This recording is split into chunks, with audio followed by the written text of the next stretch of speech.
असलकुम। Welcome to C S S planet official. आज का हमारा टॉपिक है the phrase and the clause. हम देखेंगे कि फ्रेज और क्लॉज क्या होते हैं और इनमें क्या फ़र्क है। स्टार्ट करते हैं अपना लेक्चर। पहले हम देख लेते हैं कि व्हाट इज़ सेंटेंस। इसकी डेफिनेशन है कि sentence is a group of words that make complete sense. कि सेंटेंस में ग्रुप ऑफ वर्ड्स होते हैं और वो एक कंप्लीट सेंस दे रहे होते हैं, तो उनको हम कहते हैं, उस एक पूरे ग्रुप को हम कहते हैं कि वो एक सेंटेंस है। For example, she is playing football, कि वो फुटबॉल खेल रही है। ये एक कंप्लीट सेंस दे रहा है, तो ये एक सेंटेंस है। तो अब हम देख लेते हैं कि जो आज का हमारा टॉपिक है कि जो फ्रेज, फिर फ्रेज क्या होता है। तो उसमें सेंटेंस में भी ग्रुप ऑफ वर्ड्स होते हैं, तो फ्रेज में क्या होता है, तो इसको हम देख लेते हैं कि if the group of words make sense, वो सेंस बनाते हैं कि ग्रुप ऑफ वर्ड्स हैं और वो सेंस बना रहे हैं, बट नॉट कंप्लीट सेंस।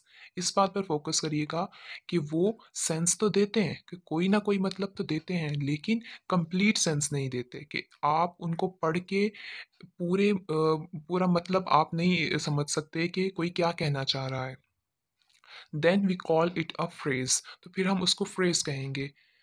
और जो फ्रेज होता है उसमें the phrase does not have subject and predicate. और उसमें एक और चीज़ क्या है, किस चीज़ की कमी होती है, कि सब्जेक्ट एंड प्रेडिकेट उसमें नहीं होते। क्या दो चीज़ें हमने पढ़ी, कि एक तो वो कंप्लीट सेंस नहीं देता और दूसरा कि उसमें सब्जेक्ट एंड प्रेडिकेट नहीं होते।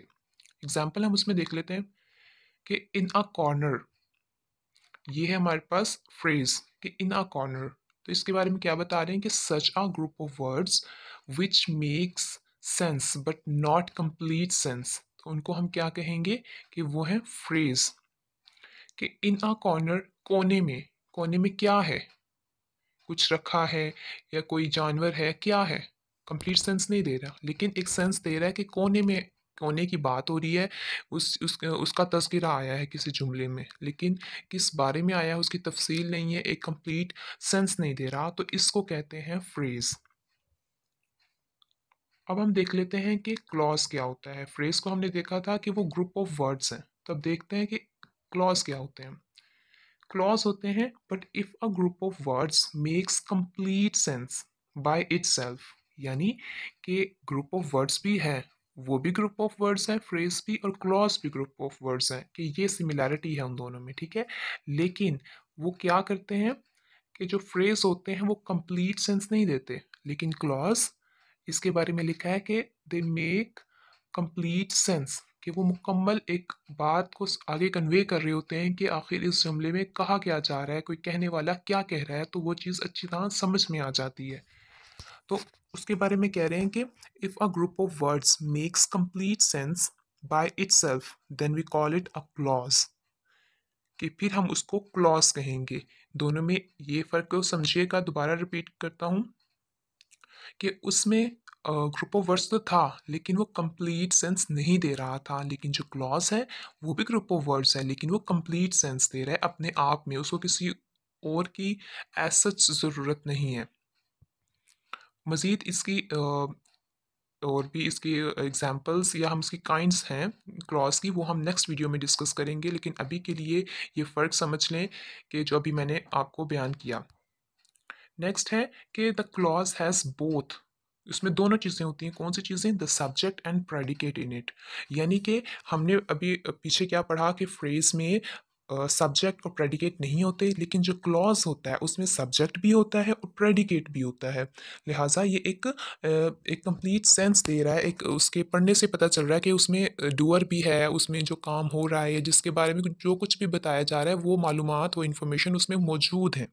लिहाजा एक बात एक कंप्लीट सेंस की दे रही है। जाके हम इसके एग्जांपल्स देखेंगे तो वो मज़ीद क्लियर हो जाएगा। अब हम इसकी एग्जांपल देख लेते हैं कि Ali sat in a corner. देखें, पहले हमने पढ़ा था इन a corner. In a corner ये है फ्रेज।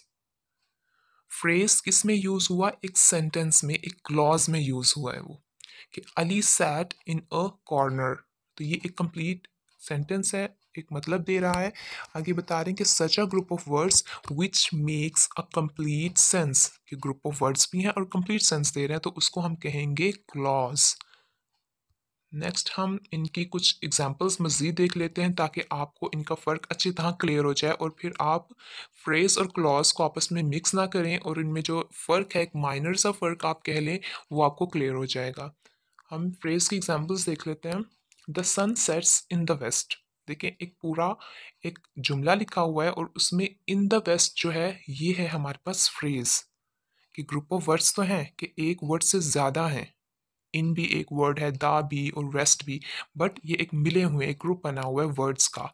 एक तो ये चीज़ पाई जा रही है और दूसरा कि वेस्ट के बारे में बात हो रही है, बट क्या बात हो रही है, किस सेंस में बात कर रहे हैं, वो बात कंप्लीट मानी नहीं दे रही। तो इस वजह से इसको हम क्या कहते हैं, फ्रेज कहते हैं। बिल्कुल इसी तरह नेक्स्ट एग्जांपल है Humpty Dumpty set on a wall के इसमें क्या है, फ्रेज ऑन अ वॉल, दीवार के ऊपर। क्या है, कौन है, अगर पीछे का इसका ना हो तो वो कंप्लीट सेंस नहीं देगा। लेकिन हम ये भी देख सकते हैं कि ये एक बहुत इम्पोर्टेंट पार्ट है, एक बहुत ही इम्पोर्टेंट यूनिट है सेंटेंस का, कि अगर ये ना हो तो सेंटेंस अपना कंप्लीट मीनिंग नहीं डिलीवर कर सकता। कि जैसे हमटी डम्पटी सेट, अगर ऑन अ वॉल ना हो तो फिर क्या बताएं हम, तो ये कंप्लीट सेंस नहीं देगा। यानी कि हम यूं उसको समझ सकते हैं कि ठीक है, ये एक कंप्लीट सेंस नहीं देता, लेकिन ये एक बहुत ही इंपॉर्टेंट यूनिट है एक सेंटेंस का, कि अगर ये ना हो तो सेंटेंस अपने आप को कंप्लीट उन वे में ना कर पाए। क्योंकि कुछ सेंटेंसेस तो होंगे जो फ्रेज के बगैर बन जाएंगे, लेकिन कुछ ऐसे सेंटेंसेस हैं कि जिनमें फ्रेज की हमें ज़रूरत पड़ती है। तो ये एक इम्पॉर्टेंट जुज है, एक इम्पॉर्टेंट पार्ट है सेंटेंस का। नेक्स्ट हमारे पास जो है she wants to win the prize, बिल्कुल इसी तरह टू विन द प्राइज, इसमें भी ये एक फ्रेज है। नेक्स्ट हम एग्जांपल्स देख लेते हैं क्लॉजेस की। क्लॉजेस की एग्जांपल्स है हमारे पास। पहली एग्जांपल है we can not start while it is raining. तो देखें जो पर्पल कलर में है वाइल इट इज़ रेनिंग, ये एक क्लॉज है कि बता रहे हैं कि बारिश के बारे में बात हो रही है। अगर हम स्टार्ट वाला वी कैन नॉट स्टार्ट को अगर हम अलहदा से रखें और उसकी अभी बात ना करें तो भी while it is raining sense दे रहा है। लेकिन हम ये कह सकते हैं, जैसा भी मैंने पहले भी जिक्र किया, कि क्लॉज की आगे से टाइप्स हैं, लेकिन एज अ होल अगर हम इसको समझें तो वो अपना कंप्लीट सेंस देता है कि वो बता रहा है कि मतलब बारिश हो रही है, बारिश होने की वो मीनिंग एक सेंस आगे डिलीवर कर रहा है। तो ये एक क्लॉज की आगे से आप कह लें एक वो डिपेंडेंट क्लॉज में आ जाएगा ये, लेकिन है ये क्लॉज ही। उसके बाद है I think that you have made a mistake. तो that you have made a mistake ये भी एक क्लॉज है।